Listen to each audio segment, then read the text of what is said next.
Good morning, everyone. Welcome. My name is Sarah Rubin. If I haven't met you yet, hi. I am the department's outreach and engagement advisor. I'm over the moon about today's session because I'm a giant fan of Professor Ted Lasher, and I'm so grateful that he very kindly, on his own volunteer time, has agreed to help us out today. To get some fabulous tips on how to construct great surveys. Next slide, Jamie. Okay, hi everybody. Good morning. I think I know most of you, but I'm Jamie Fong. I'm at the DOC. I am in the Public Affairs Office, and I am an outreach and engagement coordinator. And I think regardless of what type of work you do, surveys are so important and often come in handy and can be somewhat essential to gathering data and connecting with the general public. So I trust that this training is going to be very useful for you and very valuable. I would love to get a sense, and Ted would love to get a sense, since he's new to all of you, who is in this virtual room, who's attending this training this morning. So really quickly, if you could introduce yourself by dropping your name, department, and position into the chat, that would be great. And while you're doing that, I'll walk us through the agenda really quickly so we have an overview of what's in store for our time together today. We're in the middle of our welcome, and then as you're putting in your intro in the chat, we will soon transition to a quick icebreaker in pairs. And then I will happily turn it over to Ted to begin his presentation, which will start with the basics of constructing a survey. He will be heavily referencing that Harvard survey research tip sheet that you were sent. So please have that handy, as it may be helpful for you to have that up while he's going through it.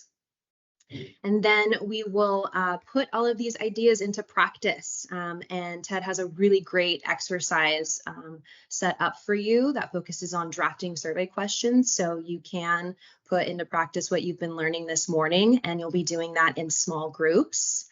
And then we will have a debrief and a brief report out. Ted will go over some final points, and then we'll wrap up our time together with some open Q&A for Ted. And then we'll end at 11:15. All right, I'm going to exit out of presenter mode so I can put you into pairs. But real quick, I'll let you know what you will be chatting about with your pair. So we are asking that you share with your breakout buddy what types of surveys you are sending out. And if you're new to surveys or looking to incorporate surveys into your work and you're not quite sure, maybe you can discuss some ideas that you have around what type of surveys you would like to construct. The second prompt is, if you are constructing surveys, what types of tools are you currently using? And if you're not using any tools, what tools do you have in mind that are available to you that you'd like to use? Or maybe you can exchange ideas on what tools are being used if the other person happens to not be using tools at the moment. So I am going to put y'all into breakout groups in a second here, and I will drop those prompts in the chat so you can refer to them. And Jamie, while you're moving everyone in, I'll give a little bit more context for those of you at the Department of Conservation. If you're surprised by so many folks joining us from other departments, the idea for this session was a result of our in-person 2-day public engagement training we did in January. So that included folks from the wider CNRA family, and we're over the moon to have such wide and diverse participation. Perfect. And because of the number, thank you for that, Sarah, because of the number of folks that we have, some groups may be in pairs while other groups may have 3 people in them. So just a heads up for that. And the rooms are being created, so off you go. I will drop the prompts into the chat for you as well. And maybe it's obvious, but for those of you who have cameras, we sure would like you to turn on your camera for this breakout. Please. Have a good conversation about what you're thinking about as far as surveys.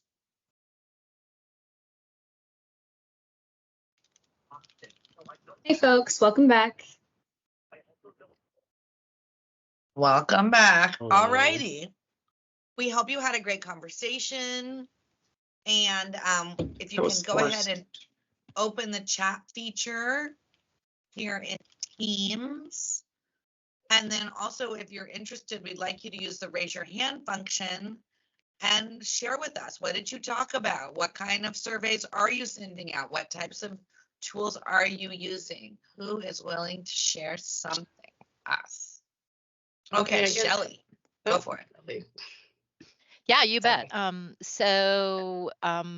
I'm Shelley Pinkerton. I work for the Department of Conservation also. I'm in training, I'm a training analyst, and we use Microsoft Forms, part of the Microsoft 365 application suite.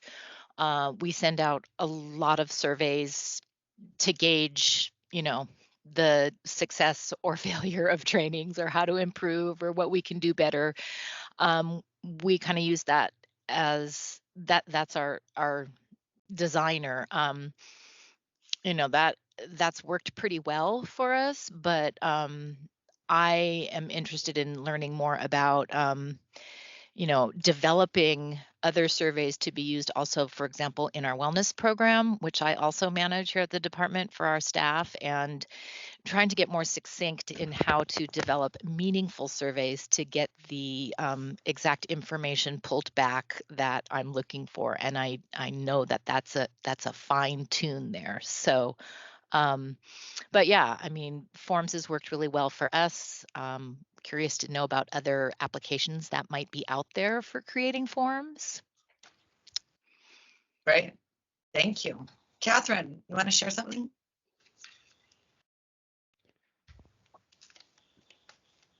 I basically is on here just to learn something new. I don't have too much going on with surveys. So I'm just trying to learn something today. Great. Gonna want to hear from one or two more people. Anyone else willing to share? Go ahead, Rachel. Hi, yeah, we use surveys a lot. I deal with HR a lot, and I was in the IT, so we'd like to create those surveys to get a response. Instead of staff constantly emailing you and filling up your inbox, the surveys can be really helpful if they need a request for a form, how to fill out a document, or requesting some equipment. Those are really good ways we used it. And we do use the applications to create our surveys as well. Great. Thank you. Okay, this has been helpful. On next slide. Wonderful. So I am very pleased to turn our microphone over to Professor Ted Lasher, who is at CSU Sacramento, is a longtime colleague of mine who I respect and admire so much. And thanks again for being here, Ted. You can take it away. Thanks, Sarah, and welcome everybody. So I'm glad to talk about writing survey questions. And let me be clear that this is much more about the development of questions and what questions look like than any particular application. I mean, that might be something you guys could even talk about more at some other time, but I'm not going to focus on that. I'm really going to focus on writing survey questions. Next slide, Jamie. So let me emphasize a few big things first. And this may be familiar to some of you, but not, I suspect, to all of you. First of all, there just is no way to get around doing surveys, and some of you have already indicated this. They're with us, and they're going to stay with us, and they're used more and more because they're so simple to develop, and there just aren't good ways to answer a lot of other questions. There are some questions we can do with ways that don't even involve asking people things, looking at how often people do searches in Google and things like that can answer some questions, but they're not likely to be ones that you guys are involved in on sort of a day-to-day basis. I think the second big theme is maybe the biggest of all. It is difficult to underestimate and easy to overestimate how much time people put into surveys. The fact is that we are mostly overwhelmed with surveys these days, and the empirical evidence suggests, and that this has been studied by social scientists for a long time, people do not tend to put a lot of effort into surveys. And that's something to think about a lot in terms of when you design surveys, in terms of the number, in terms of the type of questions, in terms of all those sorts of things. It just, people tend to be very casual and when they do it and do it and answer surveys quickly.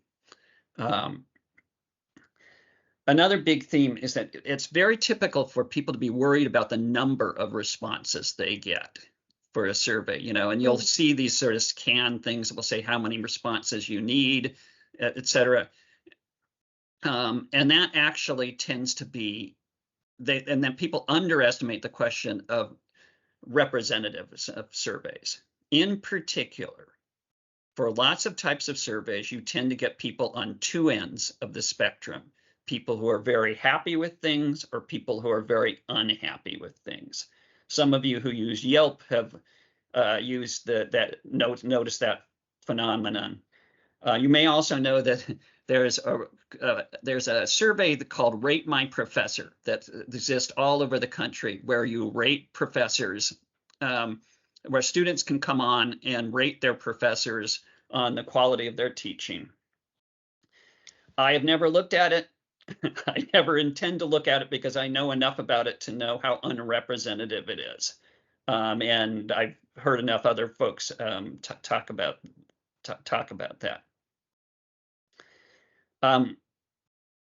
The other big theme I'd say is most of you are probably using surveys where your people are rated on a there are ratings on a quantitative scale, a Likert scale, say 1 to 5 or 1 to 10.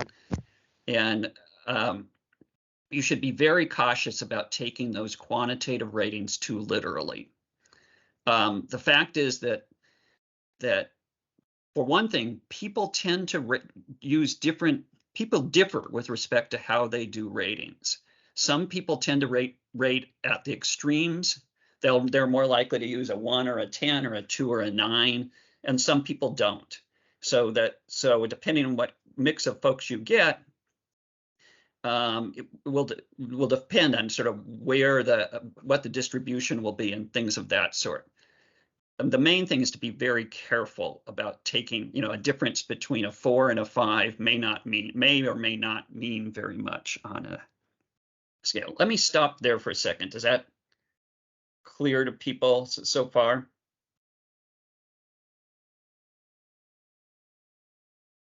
Ted, Okay. you're getting a whole bunch of thumbs up emojis, and we don't have anybody coming on for questions. Okay. Okay, so next slide. Harvard tip sheet on survey wording. I've been studying survey questions for a long time. I've taught a research method for decades. And so there's actually a lot of good stuff out there now that looks at survey wording.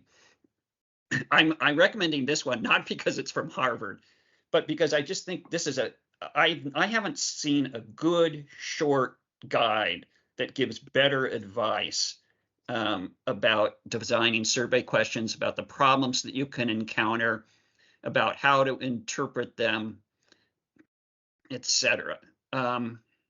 So I would hope you'd hold on to this and use it as a resource. I'm not going to try to hit everything on there because that would really be impossible. But I'm going to try to focus on a few of the things they talk about and why they're important. Okay, with me so far?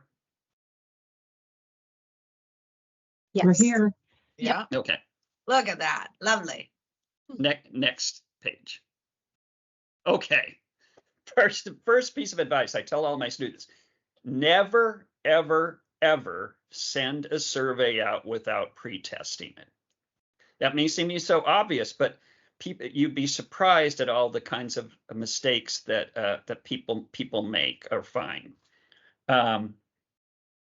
That most of the times when people draft a survey, there's some wording problem, or there's a problem with how you work through a survey, unless it's extremely simple. Like if people answer one question, does the next question follow logically?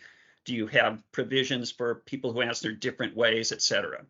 And there are famous mistakes about this. There's a great book called Mistakes Social Scientists Make. And one researcher there confessed to doing a survey about racial attitudes and initially forgot to ask people their racial identity.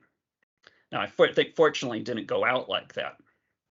But I will tell you, I have never constructed a survey ever without making some sort of mistake before getting ready to send it out. So you really should have people look at it first before you send it out.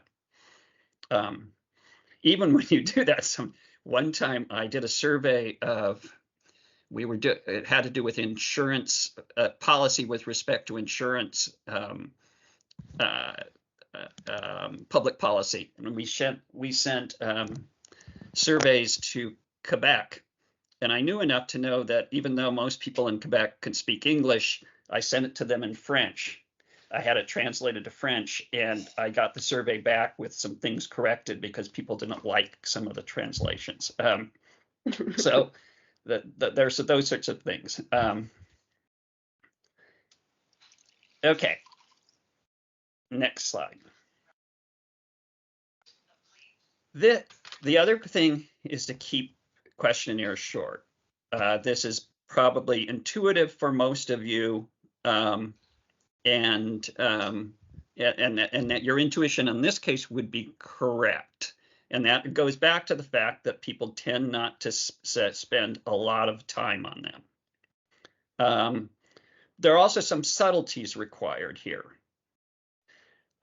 If you're using some of the sort of CAN survey programs, they tend to push you into doing a whole bunch of Likert scale questions. So they're, rate this on 1 to 10. I'd be careful about that, because I think that evidence suggests that after a while, people get into a pattern on those things. And for example, if you get a 5-point scale, everybody starts, oh, okay, I see. And they start answering 4 on all of those. And you may think that you're getting valid answers on them, but what you're really getting is sort of the first cut, and then they're just doing the same thing all over and over. So I'd be careful about that. And that maybe Asha suggests that if you really, it's probably better to try some different things, not just Likert scales, but then, give people policy alternatives, give them, or rather than all the questions being phrased positively, have some being phrased negatively, and that sort of thing. But people really tend to fall into a pattern, which is why if you've answered, say, an Airbnb survey about your experience at an Airbnb type place, I'm skeptical about the answers that they get after a while. Does that make sense?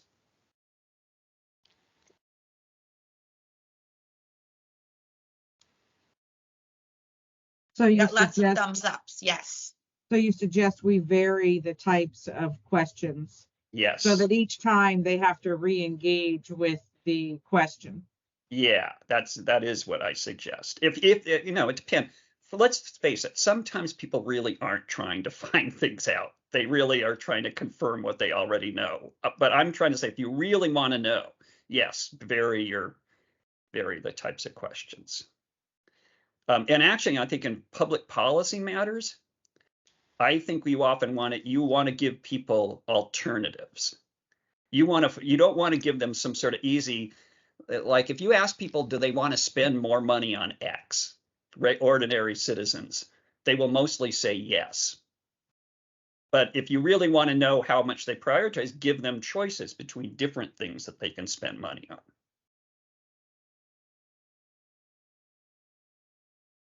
Okay, next.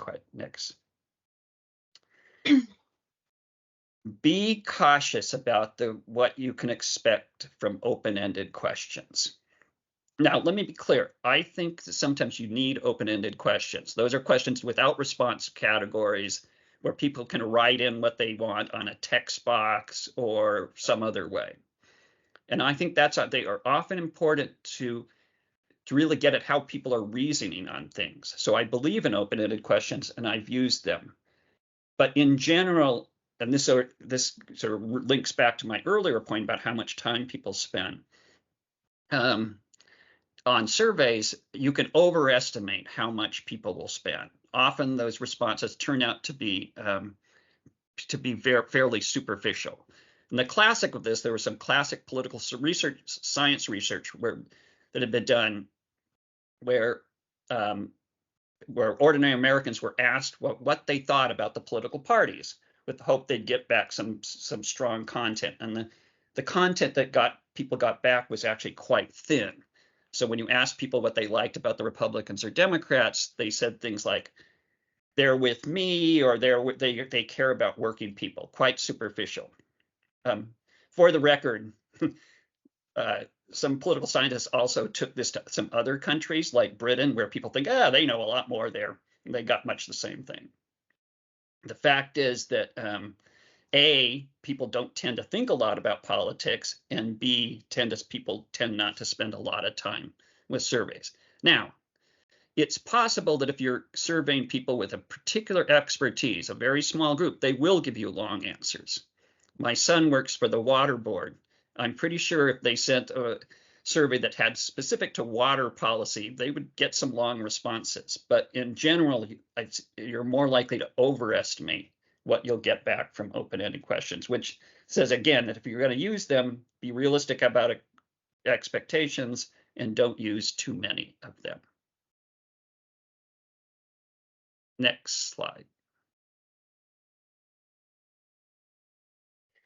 Be cognizant of precisely what you want to accomplish with the questions. Per the Harvard Guide, the ideal question accomplishes 3 goals. It measures the underlying concept it is intended to tap. It doesn't measure other concepts, and it means the same thing to all respondents. Those are the goals that every question should have. But now, by the way, there's some classic examples of this. If you want, I'll say more in a second. If you want to know how much exercise people do, and you sometimes may have to be clear about what you mean by exercise, because one of the inclinations when people are traditionally asked about exercise, they often don't say anything about walking, which is the exercise that people do the most. So you may actually have to be clear. If you want to include that, then you have to be specific about that in the question. Next slide. And concern about measuring what you intend is precisely one of the reasons to rely on questions used in other well-respected surveys. I think suggests if you can, find questions that others have used and others have tested to see if they're reliable and valid. And I could say more about reliability and validity if we want later, but that's, I think sometimes people are jump too, even though I'm going to have you do this in a few minutes. I'm going to violate this rule in a minute, but in general, I think people commonly jump too quickly to doing their own questions when they actually really should steal them from other places.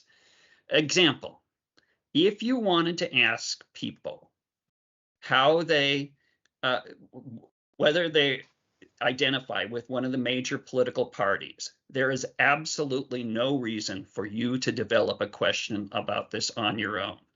University of Michigan folks did this decades ago.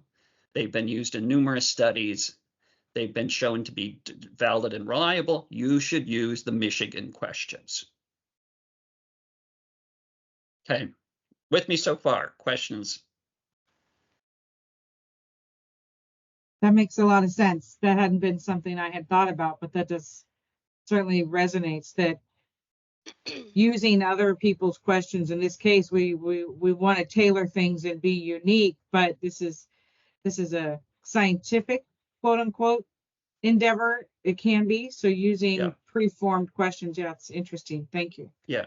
And literally on some questions, people spend enormous amount of times trying to see if they're valid. I do some work in the area of life satisfaction, and enormous amount of time has been spent on trying to get those questions right.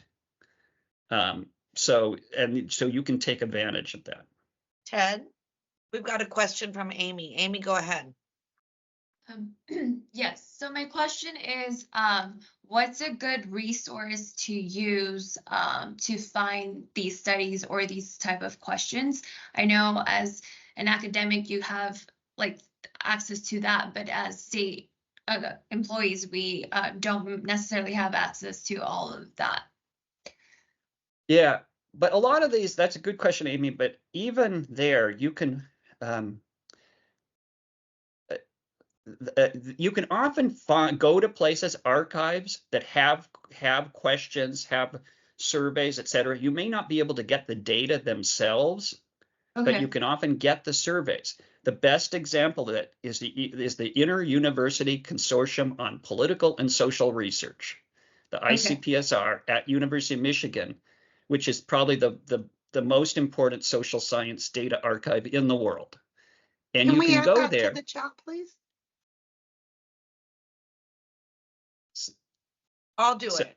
Ted doesn't have access. Isn't using the chat. I'll look it up.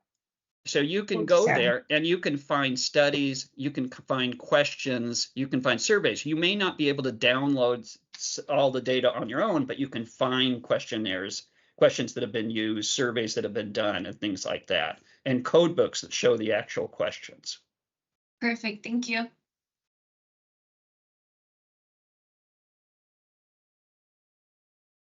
Okay.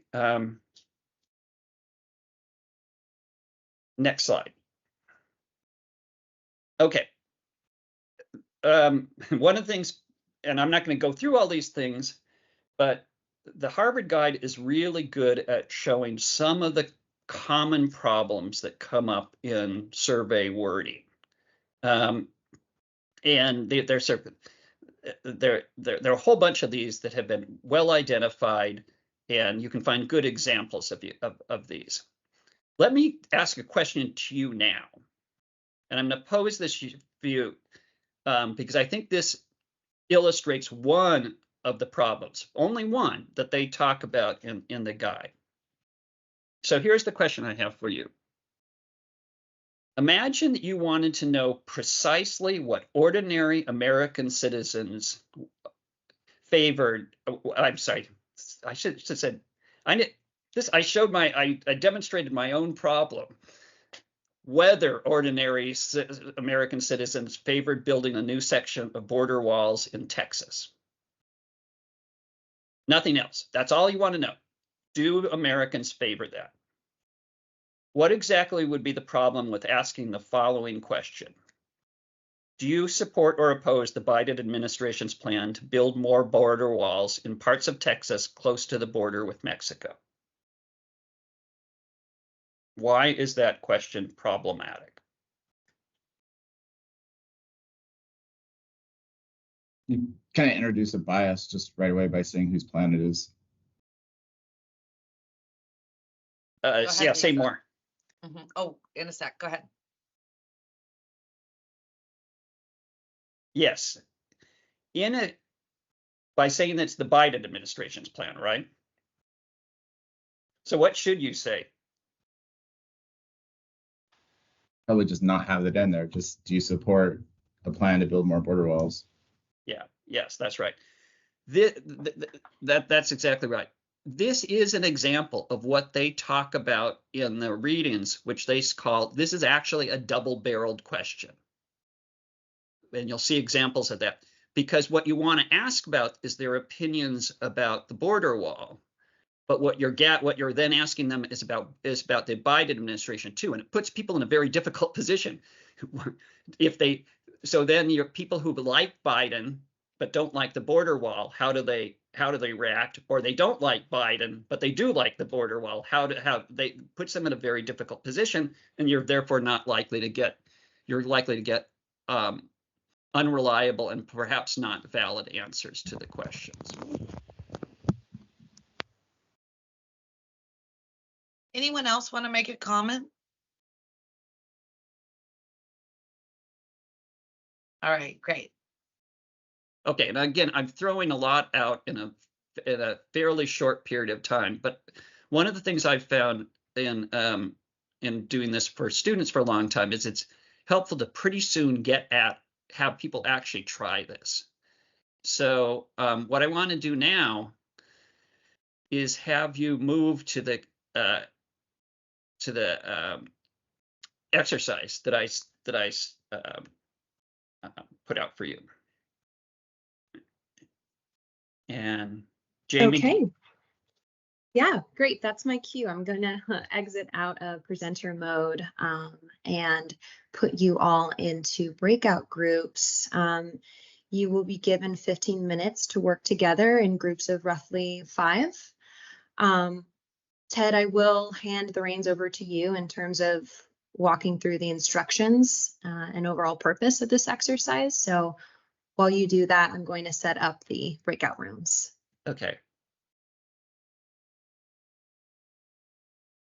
Okay, so the purpose of this is to try to come up with questions in a particular area. So what I'm asking you to do is to imagine that you're a part of a team of outside consultants who are looking at the impact of telework on California state employees. And what so I'm thinking people are like at the SSM1 or SSM2 level. And if you wouldn't be, those wouldn't be termed middle managers, just pretend that's right. But the big thing is that I'm going to have you develop up to 8 questions that you would use to address that issue of telework, the impact of telework on analysts' productivity.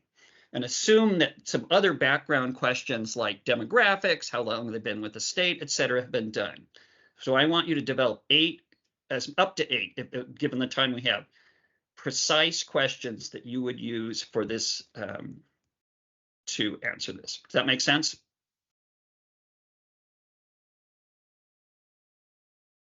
Can I ask a question? Yeah.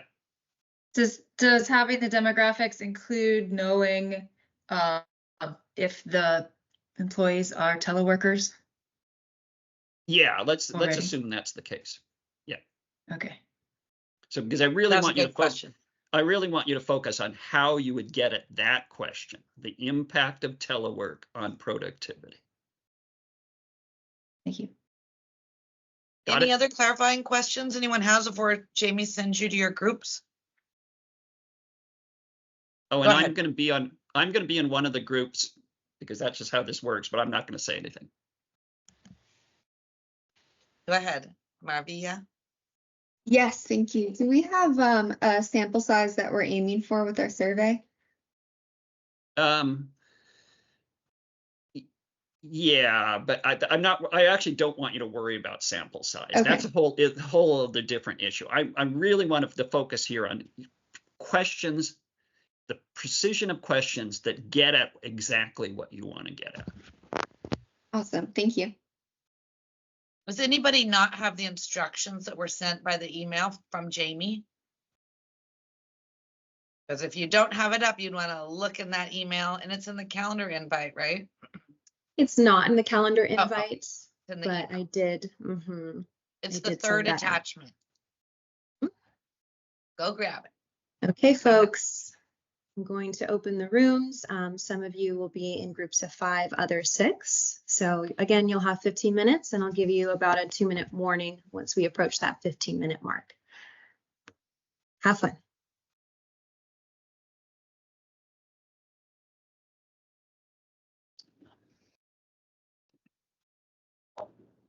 Welcome back. Welcome back, everyone. I know it's hard when you're just dropped into the big room. I hope you all had an interesting session. I certainly did. Ted, I'm looking for you. Are you Yeah, there? I'm Okay. here. All So, right, so go for it. so I think what we'll try to do, since we have some limited time, I might have the group that I was with share what you found. 2 or 3 big observations at the beginning. I hope you see this is hard. This is hard to do well. I mean, one of the big things is we could have spent much of the time there just on how you define telework, when frankly there were subtleties there that I didn't quite appreciate even asking this question before even getting to the question of productivity, et cetera. So it is hard, and precision is really, really important. It really important here. So maybe somebody from the group I was in could share what you said.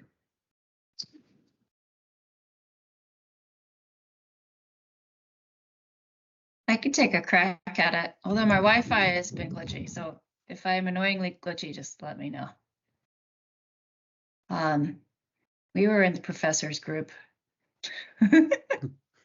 So I will take a crack at it. First, we did want to have a question that just helped narrow in what kind of telework the employees did. Even though we had said that was background information, we felt like we needed a little bit more information. Was it full-time telework, hybrid, part-time telework, part-time office, or full-time in the office? So that was question number 1. The second question we wanted to ask managers was, do you have a way of tracking productivity or something? Yeah, something that helps us get at, do you already know what you consider to be productivity, or have a way of knowing if that's going up, going down, or staying the same? Then sort of as far as we got in the question of perceptions of impact was based on what you consider to be your staff's productivity. Are your analysts as productive in the office as they are in telework? And then we were planning on, that was kind of our first opening question about the perceptions. And then we were planning on digging into those answers, to that answer of yes or no to that question a little bit more, but that was as far as we got. Does that sum up my group okay? Yeah. Okay. 2 other things to note about this. One thing we talked about was there's the question of how you assess their productivity, what do you use to assess productivity? Is this just subjective, or are there other things? And then you have the question of what the actual ratings are, and those can be distinguished. And then I think Megan rightly said, actually, in the group discussion, that this is about perceptions, and we need to be clear that that's precisely what I posed for you. Wasn't the actual, but how do you perceive it? And so being precise about that is really important. By the way, and I'm glad to have some other people jump in. One thing I deliberately did, if you were really doing this, you should go back and look at some of the literature on productivity, and particularly how it's defined and measured. Because one of the things to think about is productivity is potentially a multidimensional concept. So you would really need to get at the various dimensions of productivity if you were really doing this.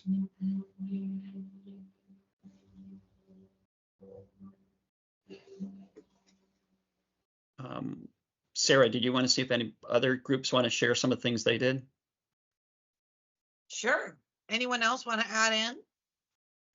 You can raise your hand or just come off mute. I'll just say that our team immediately went down that same issue of for them to have an opinion about their analyst productivity, they would have to have a way to measure it.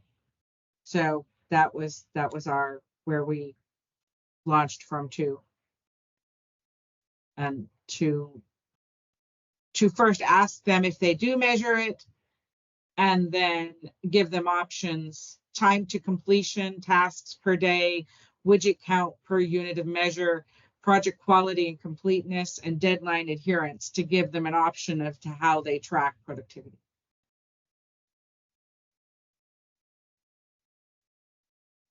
Yeah, although it's interesting, Katra, they could have an opinion without having good measurements. Right. I mean, this is again this is why one of the complexities. It's possible people have an opinion about how productive people are, but they can't quite define how they measure it. Which would mean you might need to have some option for them to say that. Right. Daxton, go ahead. We didn't discuss this, but as I was thinking over, the question, like the perceptions of productivity, a good maybe leading question is to have them define what they consider productivity as, because that is their perception. And then you can at least, okay, if this person defines perception as this, productivity as this, then you know how to understand the rest of their questions. So it might be a simple question, but it is good to have the person themselves define it. I think that's a good point. One thing to think about, and I think that's a real possibility. Would you do that as an open-ended question? I probably would, because then you could probably sort. I know there's different tools out there that you can use to maybe sort them into similar categories. So then you have the answers that are, relatively the same, and you can review their answers, the follow-up answers together, and kind of understand how those managers view that productivity levels and their perceptions on it in regards to telework. And then you can kind of just sort that way through each answer and, actually review your answers instead of trying to just put a number to it. Yeah, I think that's a good point. And that's a real possibility. But then I think you're right. Then if you're going to go that way, then you would need to be prepared to use some sort of software or some other system of coding those afterwards, so you can sort those into buckets. We've got one more question or comment from Annie, and then I'm going to suggest, and then Jonathan, and then I'm going to suggest we have 9 minutes left. So I'm going to suggest we go to open Q&A in case anyone has any general questions. So Annie, then Jonathan. Sure. Just one thing that we talked briefly about was because this is about something that is a change, it's a different situation from what was considered standard. So has the method changed for how you measure productivity since switching to telework? And, how you analyze that is to be determined, but just understanding if there's been a difference currently would be helpful, I think. Good point. Jonathan? We discussed that it was interesting that we were asking the managers about the analyst productivity, being an analyst myself. And then also we discussed maybe the idea of more focused and pointed questions, pertaining to maybe, Teams meetings, virtual meetings, email correspondence, or, just kind of more focused areas where you could get feedback that was maybe a little more precise. And then the last little bit that I thought was really good that one of the folks mentioned was feedback after a survey, because we were discussing buy-in to a survey, and if you knew you were going to get a little feedback from your participation, that would create more interest or investment in the survey itself. Two quick comments about what Jonathan said. I think you're right about the notion of being more precise, and that's precise, and that is exactly why I worry about a lot of surveys that go out, because they are very broad and imprecise, so you don't know what you're getting there. And then the other thing I think you're say legitimately, a lot of surveys in workplaces, we never hear back what the results are, and that is a big issue. That is so true. So we've got just a little time. Anybody have anything you want to ask Ted? This is your chance. Or Ted, you want to go over your final points while people are pondering any questions? Okay. Yeah. Jamie, I guess I have one more slide. Yes, you do. It's up. Can you see it okay? It's your final point slide. No, I actually can't see it. I don't know what hang on. Jamie, I see it. That's good. Wonder why Ted can't. I don't Yeah, know. Ted, it says there's now a large helpful okay, yeah. literature. Yeah. Yeah. So again, there is a large literature on survey design that's out there, and it exists lots of places and in journals like Public Opinion Quarterly. Again, I think that the Harvard Guide is one of probably the best short thing that I've seen. There's also a classic pamphlet that is cited in that by Converse and Presser that goes through a lot of these wording sorts of issues. It's dated at this point, but the advice in it is still very well grounded and good. And then I have to do my one quick plug, my one advertisement here. If anybody is interested in our Master of Public Policy and Administration program, you're welcome to contact me. I'm always glad to talk about our program. And I have one of the world's shortest emails, tedl@csus.edu. Easy to remember. It's like you got that email when email was like invented. So it's like yeah, I don't think I could get away with that now. No. One thing we've got in the chat is, do you have suggestions on how to present results from open-ended questions, and keeping in mind that it's kind of natural that the person working on that would be tempted to cherry pick the stuff that they want to share? Yeah, that's a good question. It's tough. I mean, there are ways to if you're going to be really rigorous, there are ways to go through open-ended questions systematically with various sorts of software and try to find key themes from them, and then you can summarize those. But as to what you put in a presentation, that I don't know. Yeah, that's a hard one to answer. I guess you can do things like the word cloud. That's always kind of interesting. Yeah, I think a word cloud can be pretty effective. I've also done something where I do a word cloud, and then I say, if you want to see the full list, like click here or go to this, so that I'm being transparent about all of it, but most people aren't going to really look. Yeah. But there are also, if people are interested, there are also some, I mentioned the reliability and validity of survey questions. There are actually nowadays some really nice short videos going over reliability and validity and the various ways you test for them. And if anybody's particularly interested in that question, just send me an email message and I can point you to some of those that I also use for my students. That's great. All right, 11:12. Any last final comment or question? All right. Well, Jamie, do you want to say any closing thought before we wrap up here? Sure. Thank you everyone for attending this morning. I assume this was very valuable for you. Thank you again so much, Ted, for taking the time out of your busy schedule post-semester. It's probably still grading. Thank you so much for taking the time to lead this training for us. Folks, I will send a follow-up email out at some point today, and then you can expect the recording to be shared with all of you probably sometime next week once we make a few edits to it. So that will all be made available to you.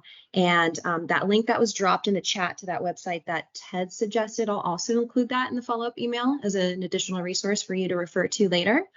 And if you have any questions about anything, this training or upcoming trainings that Sarah and I are leading, do not hesitate to call or email me. I am available to you. And that's it. Thanks, everyone. Have a great day.